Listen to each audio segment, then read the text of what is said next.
Hey everybody, this is Becky from Write-A-Bee or Write-A-Bee Plays here on YouTube, and I have another amazing Waiting Wednesday video for you today. This is the part 2 of the Wilder Nature series. So let's jump in. I have some amazing nature names you need to consider. All right, everybody, let's jump in. I know why you're here. You know why you're here. So let's talk about Wilder nature names. Up first, Fawn. Fawn literally means young deer, and if you live in a place where deer are naturally, this name is so sweet. I think it's kind of romantic. It's kind of like that newborn young nurture name, and it's such an updated name to Dawn that I love it. I love, love, love it. Fawn. Name number 2 is Idra. Idra feels exotic to me. It means fig tree, so it has that tie to the earth that way, but it feels really exotic and special. It has a starting vowel, which I think really helps people to like it. I think it will bring in a lot of interest in the name. I think you'll get questions, and I think people will say they like it because when you hear that I sound in the beginning, people think it's pleasing to the ear. So Idra, I love it and think you should use it. Name number 3 is Iris. I was going to use this name. This was on my list. If I was having a girl, I was ready to talk my husband into the name Iris. Iris means rainbow. If you are having a rainbow baby girl, Iris could be the name for you. It is lovely.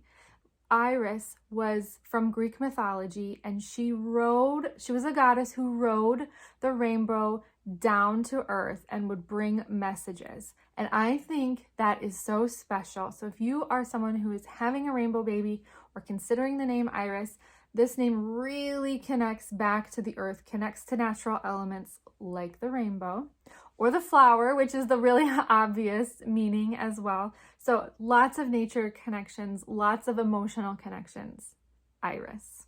Next up, Leilani. Leilani means a heavenly flower, and when you feel this name or hear this name and really experience this name, it's tropical, it's exotic, it's feminine, it's floral, it's gorgeous. Name number 5 is Lumi. Lumi is Finnish for snow. Again, a natural element. I think L names are incredibly popular. So like those vowel names, L names are really pleasing. They're really easy for people to hear. And a lot of people like them. We've seen L names be really trendy or popular, or AL names. And I think that this Lumi really fits in that vibe, like Luna.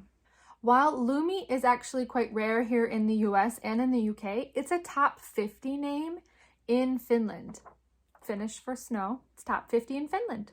All right, moving on to the more masculine side of the name line.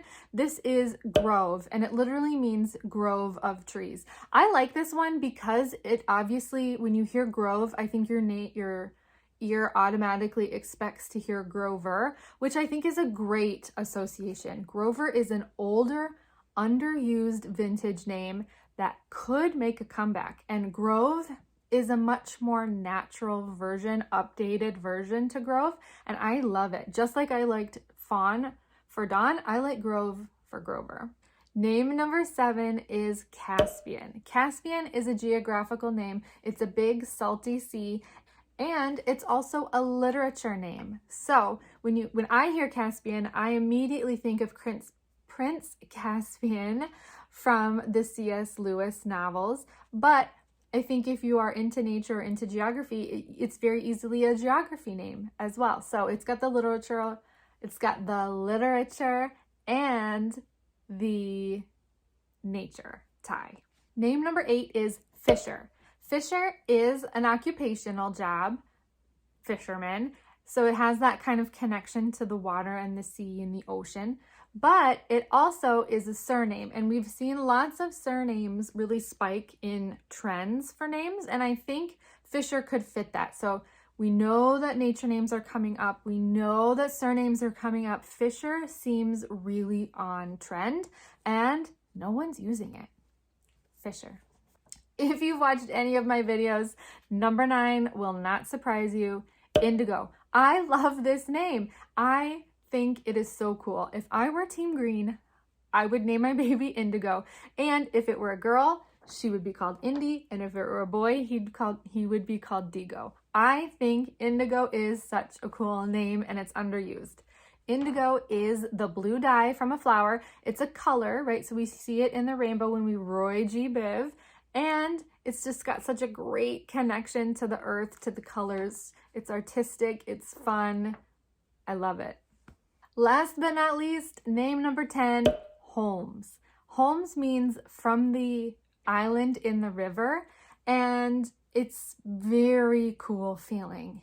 Automatically, I think most people will think of Sherlock Holmes, but who doesn't love a great detective? I think it's a really interesting name. People are going to be able to say it. It's going to spark interest. Everybody's going to be talking about it. And I think you need to consider it.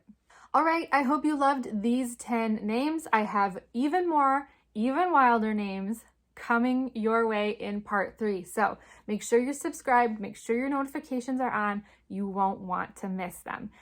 Tell me in the comments below, what was your favorite name from today? Was it Indigo? Do you love it? Do you hate it? Tell me, and I'll see you next week for another Waiting Wednesday. Bye, everyone.